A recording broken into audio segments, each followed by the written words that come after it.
Pareil, un collectif on tourne bien à 5. Ce que j'aimerais mettre en avant chaque Nulfir, on n'est pas les meilleurs au poste, hein. On voit bien que contre Rogue, on voit bien que contre G2, on n'a pas les meilleures gestions de cartes. On arrive à trade quand même, hein. On n'est pas des incapables.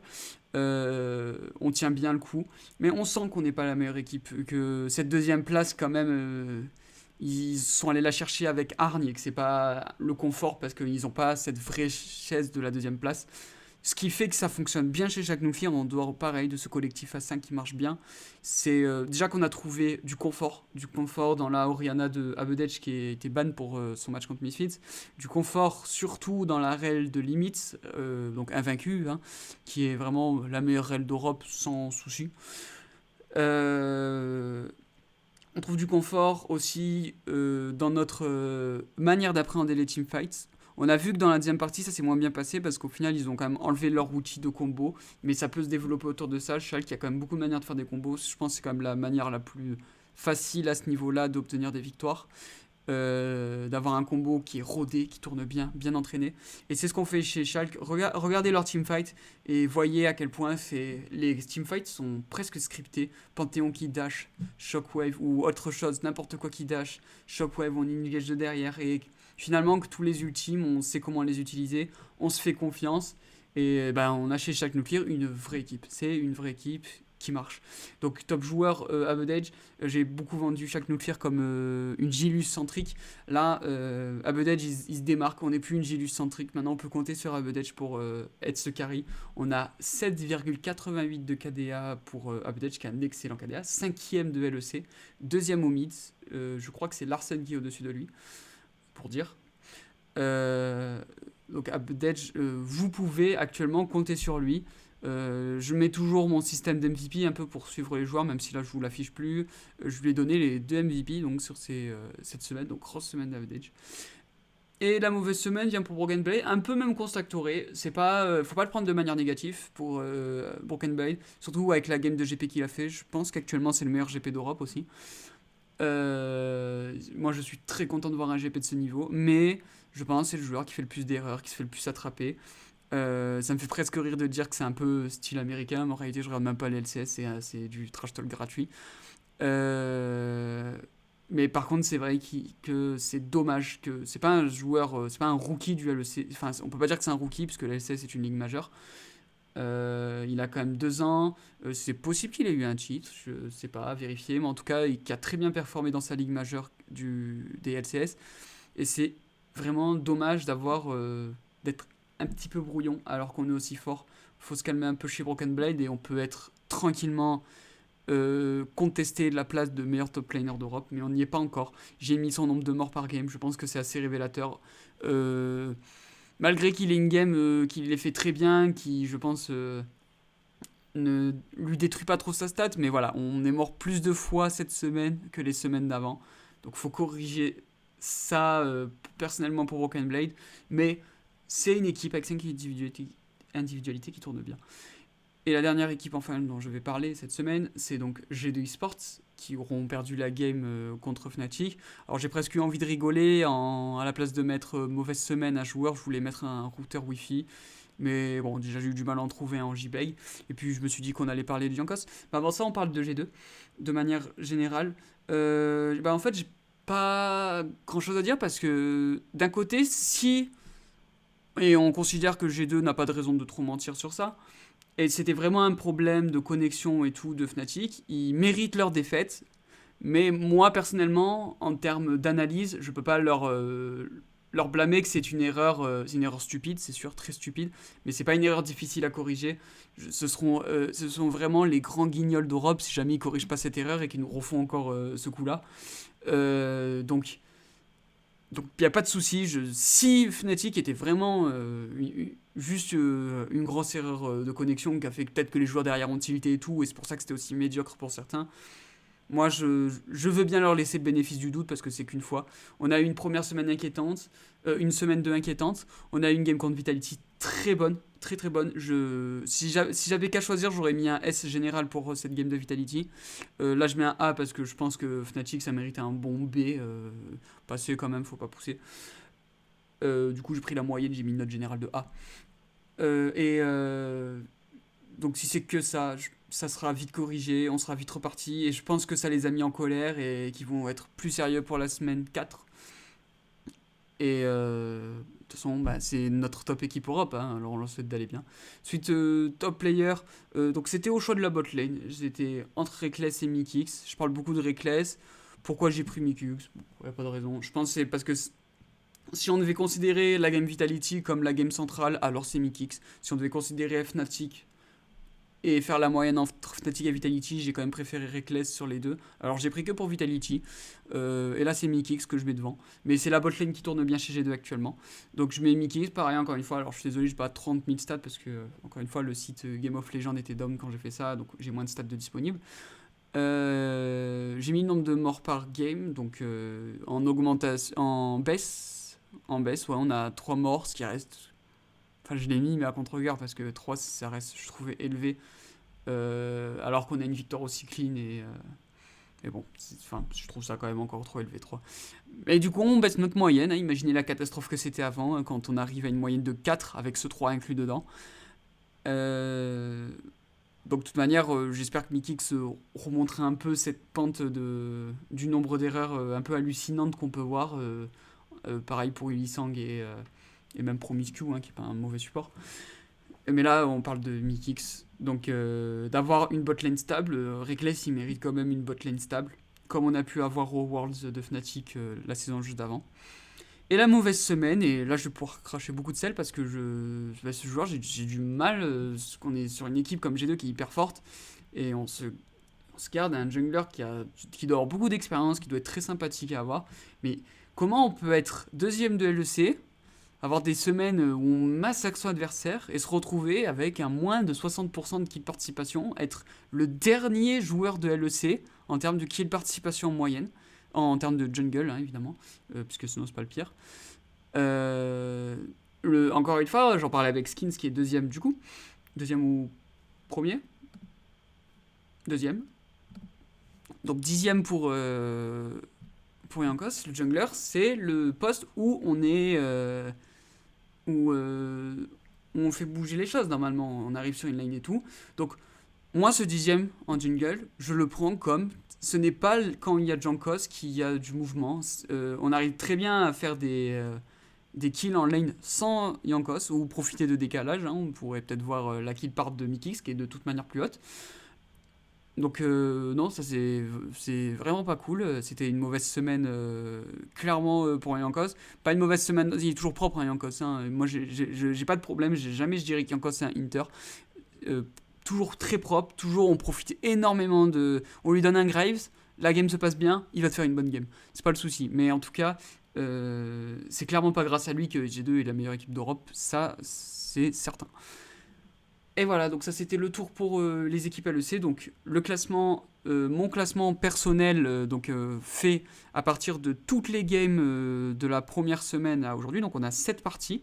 Donc je prends aussi bien en compte les mauvaises parties que les bonnes. Donc je pense qu'il ne faut pas être choqué de voir qui va être en dixième, parce que je sais que certains joueurs méritent bien plus, mais je fais avec ce que j'ai sous les yeux.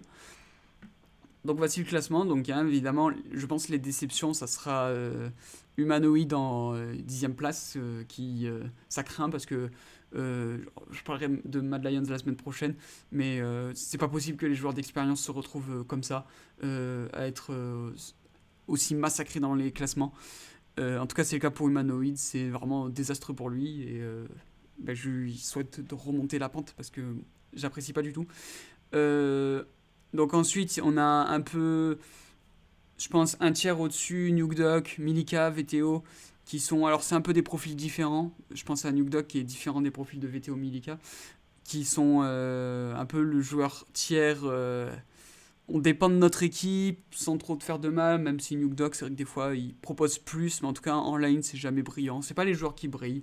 Ensuite, on a des joueurs plus réguliers. Checolade, Blue Caps. Alors, j'ai pas parlé de Checolade cette semaine, mais j'aimerais faire un petit focus sur lui bientôt. Mais donc, Checolade, Blue Caps, même Niski, on peut l'inclure dedans en termes de S+, pour ce tiers. Ce tiers stable. Euh, on lui donne un personnage qui a une fonction. Et ben, on peut compter sur ce joueur pour sortir la fonction de son personnage. Il n'empêche que je m'attends quand même à bien mieux de la part de Caps. Il est censé être premier, il a rien à faire à cette sixième place, ou au moins deuxième, ou troisième si on considère la fin d'Adage. Mais être devant Niski, c'est pas du tout inaccessible pour Caps actuellement. Donc faut remonter pour ça. Donc Caps, humanoïde, un peu les déceptions. Les surprises, Niski, même si ça se voit qu'il est régulier, donc c'est peut-être pas une surprise pour les gens de le voir haut. Abudage, c'est certain, très belle surprise. On a été habitué à un Abudage parfois très mauvais. Donc bon, profitons qu'il en soit une très bonne période, ça devrait durer.